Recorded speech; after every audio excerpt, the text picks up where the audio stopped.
Assalamualaikum warahmatullahi wabarakatuh.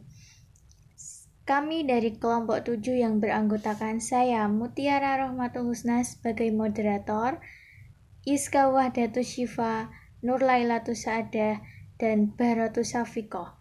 Kami akan mempresentasikan hasil diskusi kami yang berjudul Demokrasi. Silakan untuk pemateri.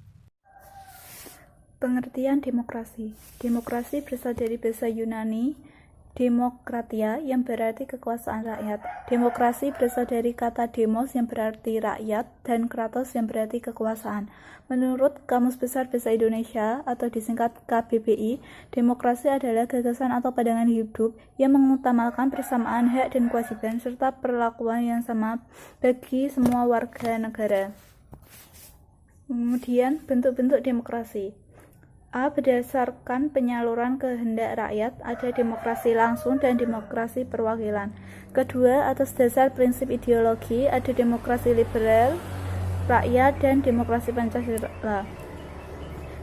Yang ketiga, atas dasar yang menjadi titik perhatian, ada demokrasi formal, demokrasi material, dan demokrasi gabungan.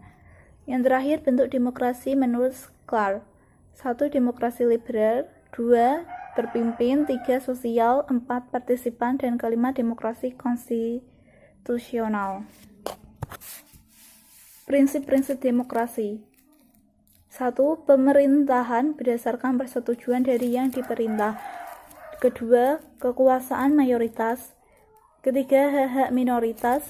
Keempat, jaminan hak asasi manusia. Kelima, pemilihan yang bebas, adil, dan jujur.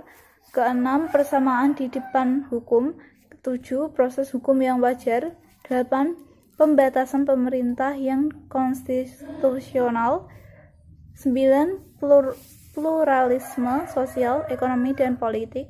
Terakhir, nilai-nilai toleransi, pragmatisme, kerjasama, dan mufakat. Asas-asas pokok demokrasi yang pertama adalah pengakuan partisipasi rakyat dalam pemerintahan, misalnya pemilihan wakil rakyat untuk lembaga perwakilan rakyat secara umum, langsung, bebas, dan rahasia secara jujur dan adil.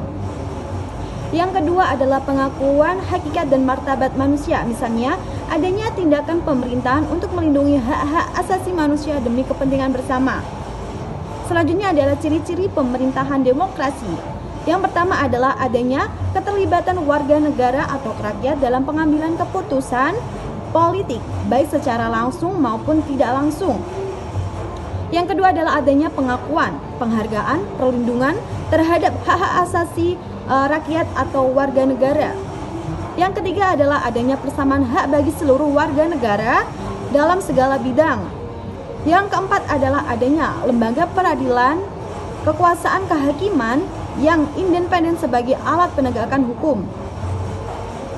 Selanjutnya adalah adanya kebebasan kemerdekaan bagi seluruh warga negara. Selanjutnya adanya pers atau media massa yang bebas untuk menyampaikan informasi dan mengontrol perilaku dan kebijakan pemerintah.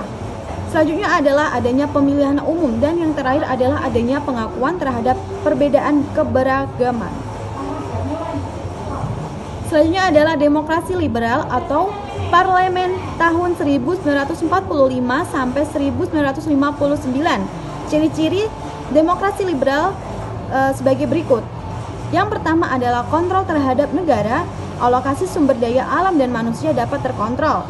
Yang kedua adalah kekuasaan eksekutif dibatasi secara konstitusional. Yang ketiga adalah kekuasaan eksekutif dibatasi oleh peraturan perundangan.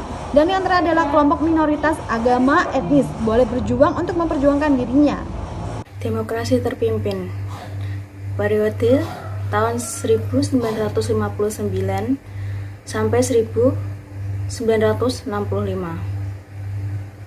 Berlaku sejak dikeluarnya Dekret Presiden 5 Juli 1959 yang isinya sebagai berikut. 1. Pembubaran konstituante. 2. Berlakunya kembali Undang-Undang Dasar 1945. 3. Pembentukan MPRS dan DPAS dalam waktu yang sesingkat-singkatnya. Ciri-ciri demokrasi terpimpin di Indonesia ini antara lain dominasi dari presiden, berkonsepsi nasakom, konstitusi Undang-Undang Dasar 1945. Di era demokrasi terpimpin, bentuk lembaga negaranya berupa MPRS, DPAS, DPRGR, dan Front Nasional. Dalam pelaksanaan demokrasi terpimpin, kebebasan dari partai dibatasi. Presiden cenderung berkuasa mutlak sebagai kepala negara sekaligus kepala pemerintahan, dan pemerintah berusaha menata kehidupan politik sesuai dengan isi Undang-Undang Dasar 1945. Demokrasi Pancasila. Demokrasi Pancasila adalah demokrasi yang dijiwai, disemangati, dan didasari oleh Pancasila, atau demokrasi yang dijiwai kelima sila yang ada dalam Pancasila. Dilaksanakan dengan rahmat Tuhan Yang Maha Esa, menjunjung tinggi nilai kemanusiaan yang adil dan beradab, memelihara persatuan dan kesatuan Indonesia. Berdasarkan kerakyatan yang dipimpin oleh hikmat kebijaksanaan dalam permusyawaratan atau perwakilan, mewujudkan keadilan sosial bagi seluruh rakyat Indonesia. Demokrasi Pancasila berlaku semenjak lahirnya Orde Baru. 1. Prinsip demokrasi Pancasila. Pemerintahan berdasarkan hukum, peradilan yang merdeka, adanya partai politik, pelaksanaan pemilihan umum, pelaksanaan kebebasan yang bertanggung jawab. 2. Penyimpangan pada demokrasi Pancasila. 1. Tidak manusiawi, tidak adil, dan beradab, dengan fakta eksistensi nyawa, darah, harkat, dan martabat manusia lebih rendah dari nilai-nilai kebendaan. Tidak ada keadilan hukum, ekonomi, politik, dan penegakan HAM. Yang terakhir, pemilu rutin 5 tahun, tapi hanya dijadikan ritual demokrasi, yakni pemilu diikuti oleh beberapa partai politik, tetapi harus dimenangkan dengan menempuh berbagai cara, atau disebut dengan sistem kepartean hegemonik. Demokrasi Pancasila era reformasi. Dimulai tahun 1998 sampai sekarang. Dalam orde ini sering kita sebut juga sebagai orde transisi demokrasi. Reformasi merupakan reaksi terhadap Orde Baru yang dianggap telah menyimpang dari tujuan dan cita-cita demokrasi Pancasila. Sebuah transisi demokrasi sejati terletak pada faktor berikut: komposisi elit politik, desain institusi politik, budaya politik, peran masyarakat madani. Ciri demokrasi Pancasila era reformasi. Ciri khusus yang membedakan dengan demokrasi lainnya adalah bahwa demokrasi Pancasila yang mengandung aspek-aspek formal, material, kaidah atau normatif, tujuan atau optimatif, organisasi, dan aspek semangat atau kejiwaan. Prinsip demokrasi Pancasila era reformasi. Demokrasi Pancasila terikat dengan UUD 1945 dan pelaksanaannya harus sesuai dengan UUD 1945. Prinsip pokok demokrasi Pancasila adalah sebagai berikut. 1. Perlindungan terhadap HAM. 2. Pengembalian keputusan atas dasar musyawarah. Yang ketiga, peradilan yang merdeka, berarti badan peradilan atau kehakiman merupakan badan yang merdeka. Yang keempat, adanya partai politik dan organisasi sosial politik. Yang kelima, pelaksanaan pemilihan umum. Yang keenam, kedaulatan di tangan rakyat dan dilaksanakan menurut UUD Pasal 1 Ayat 2 UUD 1945. Pelaksanaan kebebasan yang bertanggung jawab secara moral, menjunjung tinggi tujuan dan cita-cita nasional. Yang terakhir, pemerintah berdasarkan hukum. Demokrasi mahasiswa. Pentingnya memupuk kemampuan dan integrasi mahasiswa secara tidak langsung di perguruan tinggi dengan cara mahasiswa berlomba-lomba belajar dengan baik di bidang akademiknya untuk mendapat pengakuan akan kedudukan perannya di dalam masyarakat. Sebagaimana mahasiswa menyadari untuk berubah kehidupannya melalui pendidikan. Peran masyarakat dalam berdemokrasi sangat menarik untuk dikaji. Sebagai komponen masyarakat menitik beratkan kepada idealisme melakukan intelektual di masa mudanya. Masa mudanya mengantarkan dirinya sebagai harapan penerus kemajuan suatu bangsa di masa yang akan datang. Sehingga tidak berlebihan jika mengatakan mahasiswa sebagai sosok yang ideal penerus daripada demokrasi yang memiliki kesadaran daripada integrasi bangsa. Perguruan tinggi adalah sarana dari mahasiswa memahami makna dari demokrasi. Hal ini sudah jelas kemampuan dari mahasiswa diasah atau terbentuk dari perguruan tinggi tersebut. Demokrasi di suatu universitas sangat dibutuhkan. Oleh karena itu, diperlukan upaya agar demokrasi di suatu universitas dapat dipertahankan dan berjalan sesuai dengan harapan dan semua pihak, baik pihak universitas maupun mahasiswa.